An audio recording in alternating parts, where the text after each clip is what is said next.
Saviez-vous que le tardigrade, souvent surnommé ourson d'eau ou cochon de mousse, est un micro-animal d'à peine 0,5 mm de long classé parmi les extrémophiles?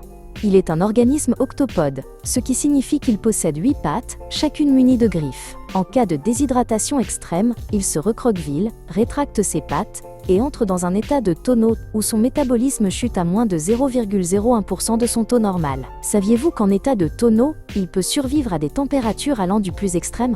Des expériences ont montré qu'il peut tolérer des pointes à 150 degrés Celsius pendant quelques minutes et survivre au gel absolu de moins 272 degrés Celsius, 1 degré au-dessus du zéro absolu pendant des jours. Il peut survivre à des doses de rayons X, une quantité qui tuerait presque toute autre forme de vie complexe. Cela est dû en partie à une protéine protectrice unique. Cette tolérance exceptionnelle aux radiations est due à une protéine qu'il produit lui-même, nommée DSUP, Damage Suppressor.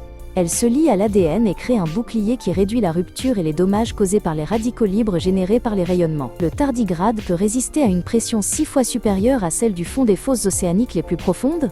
Il peut supporter des pressions allant jusqu'à 600 mégapascales, environ 6000 fois la pression atmosphérique au niveau de la mer. Il est le premier animal connu à avoir survécu dans l'espace extra-atmosphérique. En 2007, lors de la mission PHOTONM3, des tardigrades ont été exposés au vide spatial, aux radiations UV et aux rayons cosmiques. Beaucoup sont revenus vivants. Des tardigrades ont pu être réanimés après avoir passé plus de 30 ans dans un état de dormance cryogénique. En 2016, des chercheurs ont réveillé un spécimen trouvé dans un échantillon de mousse congelée datant de 1983. Certaines espèces, la reproduction peut se faire par parthénogenèse, sans mâle, et le tardigrade peut même pondre ses œufs pendant qu'il est en état de tonneau. L'enveloppe de ces œufs est alors spécialement adaptée pour survivre à la même déshydratation que l'adulte. Les scientifiques étudient sa protéine DSUP, non seulement pour protéger les cellules humaines contre les radiations, mais aussi pour améliorer la conservation des cellules, des protéines et même des vaccins, les rendant plus résistants à la chaleur et au temps.